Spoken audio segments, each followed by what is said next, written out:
Yo, what's up mga gar? Welcome back again sa ating channel, Kuya Tems Fish Yard. Kakabalik lang natin galing sa trabaho, and ito yung time na pagbisita natin dito sa ating mga isda. So kawawa itong mga isda natin kasi once lang na bibisita sa isang araw. So update natin mga gar, no? Nagawan ko na pala ito ng breeding cage. Ayan, mapapansin nyo. Tapos yan na yung aking PKBM, yung puti. Ayan, no? Ayan, laki na ng tiyan niya. Pero wala pa akong nakikitang mga fry mga gar. So hanggang ngayon, waiting pa rin tayo sa mga fry nila. And wala nang laman yung baso ng kanilang pagkain, pero nandun sa ilalim. Parang ilan nila, nakuha nila, nalipat. So ibabalik na natin yun mamaya. And dadagdagan natin para meron sila at makain bukas. Kasi ang ginagawa ko mga gar, no, pag naubos, ako na lang ulit lalagyan para continuous yung kain nila.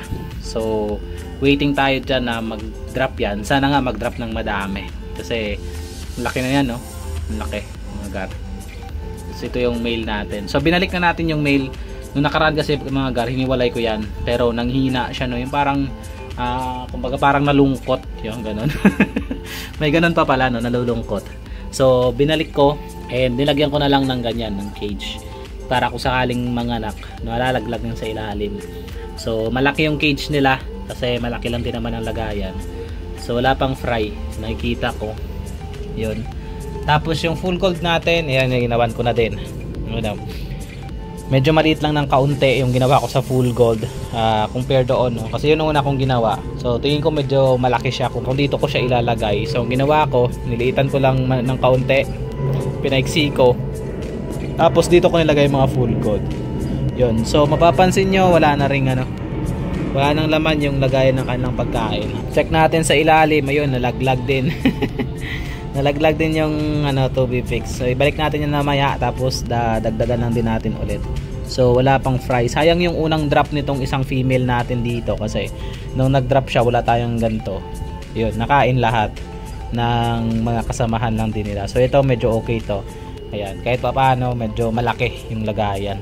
Yan, may mga kumakalat na mga to be fixed sa ilalim. Tapos ayun, to be fixed. Tapos dito wala pa ring laman to mga gar, no? Baka meron kayo dyan mga gar na mga budget friendly lang na mga isda. Ayun, no? Yan. Parang trip ko molly, no? Molly. Ibang strain ng molly sana.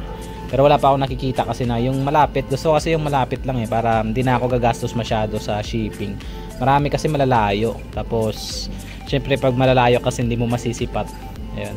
So ito ilalagyan natin. Ito lang naman ang bakante. Tapos ito mga nandito. Yan.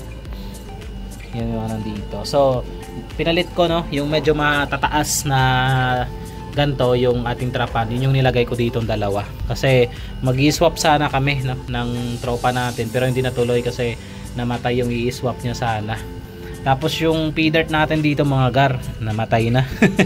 Namatay na yung feeder natin dito. Wala na. Kaya pinalitan ko na to ng tubig. Pinalitan ko ng tubig para ma-disinfect kasi namatay siya. Tapos update din natin to mga gar.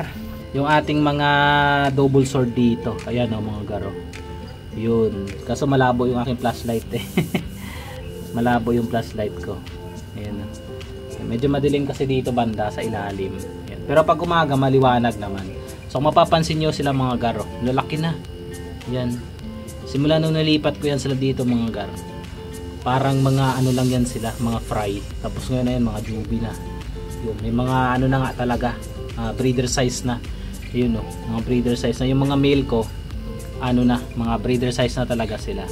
Tapos yung mga female, ayan, malalaki. Tapos wala na rin laman yung lagayan ng to be fixed. Ito talaga, masiba talaga to kumain. Wala ka talagang magkitang kalat na sumobra, ganun. Dahil nakakain talaga nila sa ano, sobrang dami din kasi nila. Yun, madaming male mga gar na lumabas, tapos marami ding female, no? Tsaka lumaki din talaga, gaganda. Yung mga naunang na-develop na male, ayan, gaganda na nila. Yan, kumikintab sa ilaw dahil naging silverado na sila. Silverado Emerald Double Tail. Tapos meron namang mga bagong labas, ayan, mga bagong labas na mga male. Yan. Tapos medyo red pala yung kanilang red yung kanilang dorsal. So pag nagka-time tayo by weekend siguro, try natin sipatin yan sa ating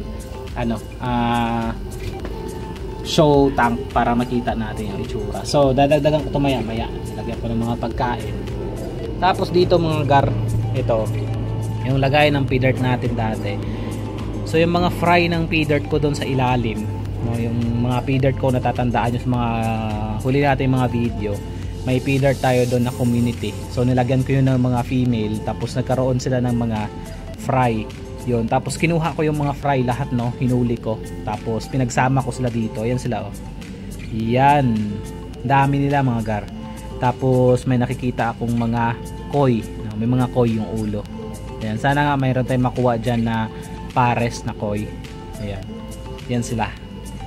Tapos pinakain ko na rin ng tubipik syempre. Ayan, oh. Yan, konti na lang agad ang tubipix. Yan kasing style para ano, para magwilis talaga yung tubo ng mga isda mo. Tubifix is the key talaga. So yan, so yan ang update natin mga gar, no, dito sa ating setup. So wala pa rin tayong bagong isda na nakukuha. Ito pa rin, yan. Ito lang yung nadagdag, yung mga fry ng ating pea dirt. Yun. Tapos yung to, yung mga medyo lumaki na natin na mga Silverado Emerald. Tapos yung ating, ito, hoping tayo dito na magka-fry. So may mga ganto na mga gar, no, parang langgam o anay na may pakpak. So palatandaan na malapit na yung tag-ulan. Good luck to pag nagtag-ulan talaga. Ayan, so hanggang dito na lang yung video natin mga gar, no. Quick update lang tayo dito sa ating mga isda. At salamat sa lahat ng mga sumusuport at nagsusubaybay sa ating mga video. Sa lahat ng gusto magpa-shoutout, so comment na kayo sa ating mga video mga gar, at isa-shoutout natin yan. Tapos sa lahat ng mga nag-subscribe mga gar, no, salamat, no, sa inyong pag-subscribe. Malapit na tayo maka 1,000 subscribers. And sa lahat ng mga hindi pa nakapag-subscribe, naku po, mag-subscribe na kayo sa ating channel, Kuya Tens Fishard. So ito yung Kuya Tens Fishard, isasabing to God be the glory.